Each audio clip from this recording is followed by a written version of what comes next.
Welcome students. Today we learn properties of inverse trigonometric function. Last lecture we see graphs of inverse function. Inverse trigonometric function. Now we see properties. काय properties आहेत तर आपण पहिल्यांदा बघूया sin inverse of x is equal to cosec inverse of 1 upon x. x आता काय काय बघितलं बघा sin आणि cosec हे एकमेकांचे काय आहेत रिसिप्रोकल आहेत मात्र प्रॉपर्टीज मध्ये आपण sin inverse x 1 upon cosec inverse x पाहिलंय का नाही काय केलंय sin inverse of x is equal to cosec inverse of 1 upon x म्हणजे यामध्ये व्हॅल्यू जे आहे त्यामध्ये आपण फक्त इनव्हर्स पाहतो आता यामध्ये x कसा डिफाइन झालाय x belongs to -1 to +1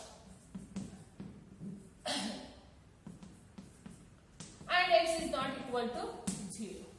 sin आणि cosec मध्ये जसं रिलेशन आहे तसंच आणखी कुणामध्ये हे रिलेशन आहे cos inverse of x is a sec inverse of 1 upon x similarly and third one is a tan inverse of x is equal to cot inverse of 1 upon x.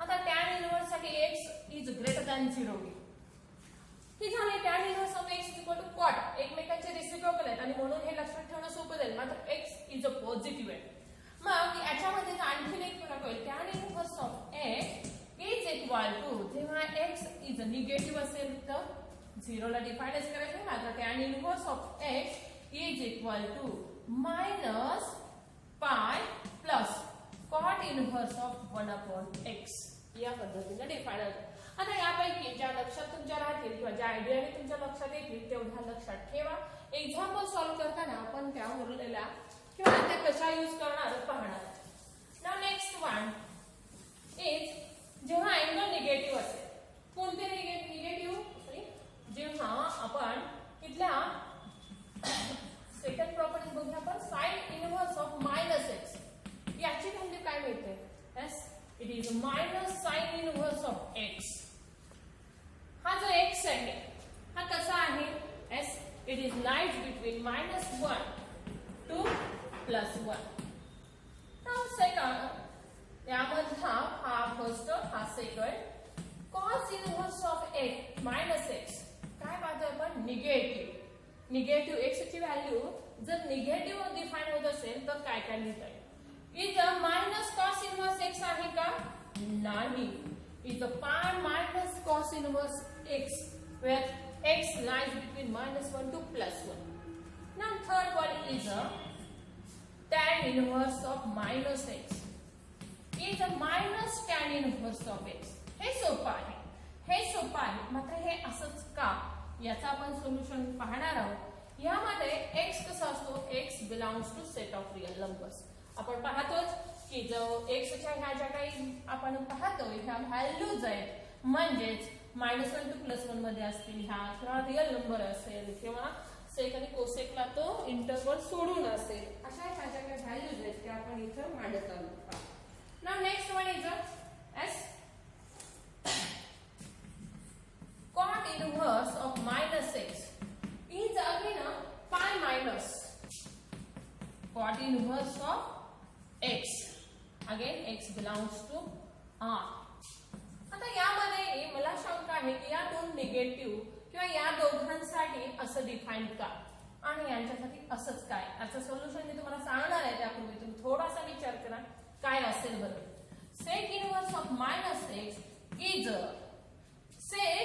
is a reciprocal of cos and therefore its value is again minus cos pi minus sec inverse of x and last cosec inverse of -x is a minus cosec inverse x x आता हा जो x आहे तो minus आपण define करतो त्याच्यासाठी आपण modulus मध्ये जाणार x mod of x is greater than equal to 1 आता यामध्ये मी तुम्हाला या तिघांचा अर्थ सांगणार आहे की इथं का निगेटिव्ह किंवा इथं का आहे असंच मायनस साइन बाहेर काढून येत नाही पाय मायनसच का घ्यावा लागतो आता आपण थोडक्यात थोडासा डोमेन आणि रेंजचा विचार करूया इनव्हर्स फंक्शनच्या.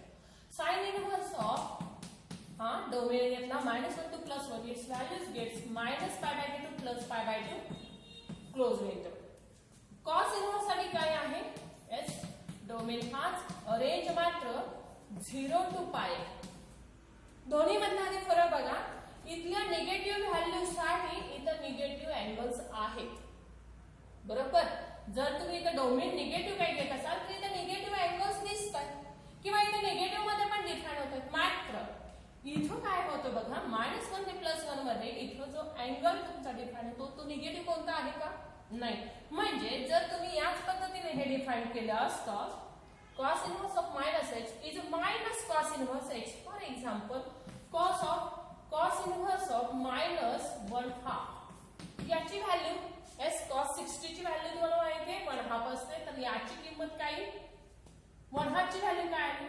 s π/2. आणि हा मायनस तुम्ही या डेफिनेशन प्रमाणे आहे असं ठेवला तर -π/2. ही व्हॅल्यू यामध्ये बसते का? नाही. आणि मग तुम्हाला इथं काय काय विचार करावा लागतो की हा अँगल तुम्हाला या मधलाच असायला हवा, 0 to π मध्येच तो यायला हवा. आणि म्हणून आपण काय करणार? पाय मायनस करणार. आणि हे केल्यानंतर तुम्हाला जो अँगल मिळतो तो याच प्रिन्सिपल डोमेन मधलाच मिळेल. आता परत एकदा बघूया, म्हणजे पुन्हा पुन्हासाठी आपण पाय मायनस करणार आहोत ज्यांचे प्रिन्सिपल व्हॅल्यूज ह्या पॉझिटिव्ह आहेत. मग कुणाचे आहेत? साइनचे जसे आहेत तशाच टॅनचे आहेत. ओके. फक्त टॅन काय आहे? ओपन इंटरवल आहे -π/2 to +π/2. साइन जसा आहे तसा टॅन डिफाइन केला पहा आपण. कॉस जसा आहे, आता साइन नंतर आणखी आपण काय डिफाइन करूया? साइन आणि कोसेक. इथं काय डिफाइन केला? r minus. आता लिहायला मला वेळ नाही, आपण काय करूया? हा कसा डिफाइन केला? r minus. इथं कोणासाठी नॉट डिफाइन येतो? 0 साठी. आणि आपण तो काय करणार आहोत? इथं असा लिहून -0. म्हणजे कोसेक साठी निगेटिव्ह व्हॅल्यूज आहेत. म्हणजे जिथं जिथं निगेटिव्ह व्हॅल्यूज येतात तिथं तिथं आपण मायनस साइन बाहेर फक्त काढतो. Sine inverse of -x minus sine inverse, tan inverse of -x minus tan inverse आहे. ह्याचे अँगल्स पहा, बारकाईने पहा. निगेटिव्ह असेल इकडे तर निगेटिव्ह आहेत, निगेटिव्ह व्हॅल्यूज आलेत. आणि जिथं निगेटिव्ह व्हॅल्यूज येत नाही तिथं मात्र आपण काय लिहिलंय? पाय मायनस केलेलं. अशा प्रकारे हे लक्षात ठेवा. नेक्स्ट आपण बघूया sine inverse of x plus cos inverse of x. तिसऱ्यामध्ये sine inverse of x plus cos inverse of x is equal to π/2. तर x बिलॉंग्स टू -1 to +1. त्यानंतर आणखी कुणासाठी हे असंच लिहिता येईल आपल्याला? s sec inverse of x plus cosec inverse of x is equal to π/2. आणखी x कसा आहे? x is greater than 1. Third, tan inverse of x plus cot inverse of x is again काय घेता येईल? π/2. म्हणजे कुणाची बेरीज की π/2 दिली आहे? sin plus cos, sec plus cosec आणि tan plus cot. आणखी पुढे आपण जाऊया नेक्स्ट. त्या नेक्स्ट प्रॉपर्टी मध्ये आपण महत्त्वाची प्रॉपर्टी आहे if x greater than 0, y greater than 0, xy is less than 1, then tan inverse of x plus tan inverse of y is equal to tan inverse of x plus y upon 1 minus xy. आता इथं एकच बदल करायचा आहे. If xy is less than 1 असेल तर इथं बघा बरं xy इज लेस दॅन 1 म्हणजे काय झालं? x positive y positive 1 minus xy हा 1 पेक्षा लहान असेल, 1 पेक्षा लहान असेल. समजा 1 पेक्षा लहान 1/2 घेतला आपण. 2 minus 1 दॅट इज 1/2 आला. ही व्हॅल्यू कशी आली? डिनॉमिनेटर किंवा ही टोटल टर्म आली पॉझिटिव्ह. आणि तरच तुम्ही या पद्धतीने डिफाइन करू शकता. जर xy हा ग्रेटर दॅन 1 असेल तर फक्त बदल काय असेल? If x greater than 0, y greater than 0, xy is greater than 1, then tan inverse of x plus tan inverse of y is equal to tan असा लिहिताच येणार नाही. Is equal to pi minus tan inverse of this that is x plus y upon 1 minus x y. आणखीन एक यामध्ये सांगता येतं की हा जर product x y is equal to 1 असेल तर या दोघांची बेरीज ही पाय बाय 2 असते. बदल कुठे कुठे केला तर इथे बदल केला. लेस दॅन 1 असेल तर आपला इथं कोणती प्रॉपर्टी याचे प्रूफ्स आहेत. एकच प्रूफ मी तुम्हाला थोडक्यात सांगते. टॅन ए प्लस बी चा फॉर्म्युला आठवतोय तुम्हाला. S tan A plus tan B upon 1 minus tan A into tan B. Okay, बघा मग याच पद्धतीने तुम्हाला इथं काय आन्सर्स दिसतात. हा इनव्हर्स इथं बाजूला ठेवलेला आहे. मात्र टॅन ए इथं एक्स वाटतं x plus y upon 1 minus x Y. आणि याच पद्धतीनं इथं जा. हे दोन झाले. तिसराही आपण सांगितलं एक्स वायचं प्रोडक्ट जर 1 असेल तर पाय बाय 2, ग्रेटर दॅन 1 असेल तर ही निगेटिव्ह टर्म आहे. निगेटिव्ह टर्म झाली तर पाय मायनस. Now fourth. आता या दोघांमध्ये प्लस साइनच्या ऐवजी मायनस साइन असेल तर tan inverse of x minus tan inverse of y. आणि कंडिशन काय आहे. X greater than 0 y greater than 0. X y greater than 1 असेल किंवा लेस दॅन 1 असेल नॉट काही प्रॉब्लेम येणार नाही. बघा बरं. Then its value gets tan inverse of x minus y upon 1 plus x Y.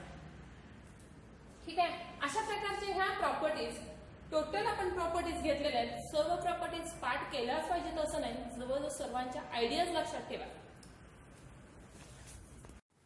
प्रॉपर्टीशी related काही एक्झाम्पल्स आपण बघूया. पहिलं find principal values of tan inverse of minus root 3. आता ह्या टाइपचे एक्झाम्पल्स आपल्याला 1 मार्कासाठी किंवा 2 मार्कांसाठी विचारले जाऊ शकतात. Tan inverse of minus root 3 is equal to minus tan inverse of root 3. कशावरून लिहिला. Tan inverse of minus x is equal to minus tan inverse of x. ठीक आहे, याच्यावरून आपल्याला हे लिहिता येईल. Is equal to minus sine as it is. टॅनच्या कोणत्या अँगलला व्हॅल्यू रूट 3 आहे. आता ह्या व्हॅल्यूज तुम्हाला पाठ असणं आवश्यक आहे. आणि टॅनच्या pi by 3 that is tan 60 is root 3 and tan 30 is 1 upon root 3. लहान व्हॅल्यू लहान अँगल. 30 हा लहान आहे, व्हॅल्यू पण लहान. पाय बाय 3 हा मोठा घ्या अँगल तर व्हॅल्यू मोठी. या दोघांमध्ये कम्पेअर करता. आता टॅन 30 जी आहे तीच व्हॅल्यू कुणाची आहे. कॉट 60. आणि टॅन 60 ची जी व्हॅल्यू आहे तीच व्हॅल्यू आहे कॉट 30. अशा पद्धतीने तुम्ही टॅन आणि कॉटच्या साइन आणि कॉस मधल्या व्हॅल्यूज लक्षात ठेवा. आणि अशा प्रकारे tan inverse of minus root 3 याची व्हॅल्यू मायनस पाय बाय 3 आणि इट इज करेक्ट आहे का. ही प्रिन्सिपल व्हॅल्यू ब्रँच मध्ये आहे का. हा जो आहे रिअल नंबर मध्ये आहे डोमेन. ठीक आहे. आणि रेंज कुठे आहे. टॅनचा प्रिन्सिपल डोमेन काय आहे. Open interval minus pi bye 2 two plus pi by 2. हा किती आहे 60 आहे आणि हा मायनस 60 आहे. आणि हा कुठून स्टार्ट होतो मायनस 90 पासून होतो. आणि म्हणून minus pi by 3 belongs to this. and therefore the solution to a principal value of this angle is a minus pi by 3. Now next example, आणखीन आपण मायनस ची रिलेटेड एक्झाम्पल घेऊया. as cos inverse of minus 1/2. आपण परत properties use करूया किंवा तुम्ही तुमची स्वतःची ही आयडिया यूज करू शकता. का cos inverse of minus 1/2 हा कसा लिहा. as pi minus cos inverse of that is. कोणती प्रॉपर्टी आपण यूज केली तेही मी तर त्याचे प्रॉपर्टीज यूज करूनच लिहायचं नाही. 2 मार्कांसाठी असेल तर आपण डायरेक्ट आन्सर काढू शकतो. आणि कोणती प्रॉपर्टी यूज केली. cos inverse of minus x is equal to pi minus cos inverse of x. आता इथे सहज झालं पहा. पाय मायनस कॉसच्या कोणत्या अँगलला व्हॅल्यू 1/2 असते. सोपा आहे. पाय बाय 3 दॅट इज cos 60 ला जी व्हॅल्यू आहे. आता आपल्याला हा सर्वांचा गोंधळ होतो. एक लक्षात ठेवा. cos 60 पाठ करा. cos 60 1/2 असेल तर तीच व्हॅल्यू कुणाशी इक्वल आहे sin 30. आणि cos 60 जी आहे ती cos 30 असणार आहे का नाही. मग ती कोणती असेल √3/2 आणि 1/2. अशा 2 व्हॅल्यूज ह्या व्हेरिएबल म्हणजे इकडून तिकडे होतात. आणि ह्याच व्हॅल्यू आहेत sin 60 साठी.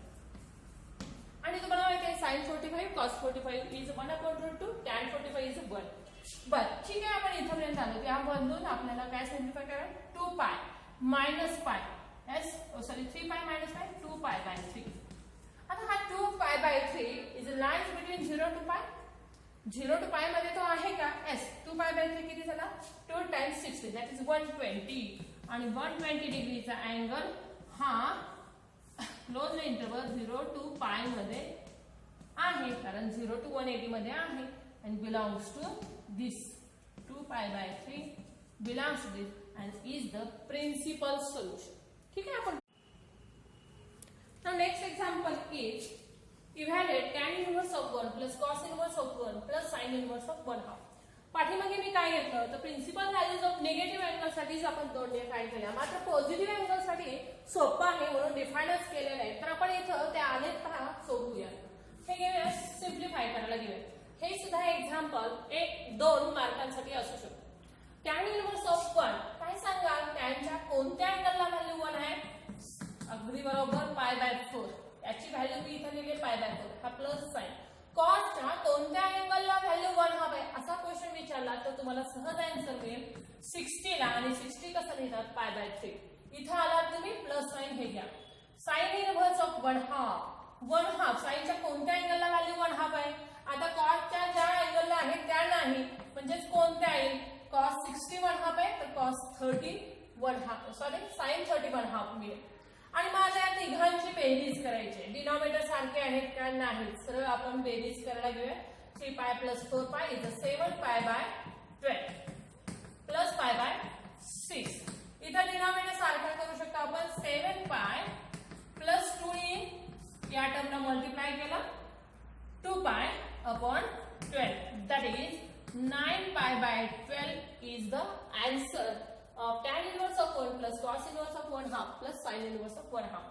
Now next example tan inverse of 3 minus sec inverse of minus 2 म्हणजे आपण कोणाचा विचार करणार आहोत आता इथे सुद्धा tan inverse of √3 टॅनच्या कोणत्या अँगलला व्हॅल्यू √3 आताच आपण पाहिलं लहान व्हॅल्यू लहान अँगल मोठी व्हॅल्यू मोठा अँगल आणि म्हणून मोठा अँगल 60 डिग्री दॅट इज याची व्हॅल्यू मिळाली pi by minus sign add केली. आता इथं मात्र प्रश्न पडतोय निगेटिव्ह पण आहे आणि सेक पण आहे. Sec is the reciprocal of S cos. कॉसच्या आता आपण सेकच्या सेक ऑफ -2 म्हणणार तर इथे मी कॉस ऑफ -1 हाफ म्हणू शकते किंवा आपण काय करूया सेक साठी काय फॉर्म्युला आपण आताच बघितलाय pi minus sec of 2. Okay sec साठी काय डिफाइन होतं पाय मायनस मध्ये डिफाइन करा. ठीक आहे. आता यामध्ये सेकच्या कोणत्या अँगलला व्हॅल्यू 2 असते तर मला पाठ नाही. मी काय करेन कॉसच्या कोणत्या अँगलला व्हॅल्यू 1 हाफ असते याचा रेसिप्रोकल घ्या. 2 चा रेसिप्रोकल घेतला 1 हाफ आणि माझा प्रश्न असा आहे कॉसच्या कोणत्या अँगलला व्हॅल्यू प्लस 1 हाफ असते एस पाय बाय 3 आणि म्हणून मी इथं व्हॅल्यू पुट करणार आहे. therefore पाय बाय 3 ही मायनस साइन आहे bracket pi minus sec of 2 ची व्हॅल्यू मिळाली आहे पाय बाय 3. आता हे सिम्प्लिफाय करायचंय. काय काय होईल यामध्ये पाय बाय 3 यस पाय बाय 3 मायनस पाय प्लस पाय बाय 3. आता आपण सरळ हे 60 मायनस 180 प्लस 60 असंही केलं तरी चालतं किंवा 60 प्लस 60 इज 120 मायनस पाय किंवा मायनस 180 ह्याचं आन्सर मिळालंय तुम्हाला pi by minus pi by 3 असंही करा किंवा काय करा या दोघांची बेरीज करा. डिनॉमिनेटर सेम आहे 2 पाय बाय 3 मायनस पाय. आणखीन काय करा पुढे जो 2 pi minus 3 pi upon 3 that is minus pi by 3. कोणतीही मेथड वापरा सरळ आहे 60 प्लस 60 120 मायनस 180 दॅट इज 60 आणि 60 लिहितात पाय मायनस पाय बाय 3. ठीक आहे.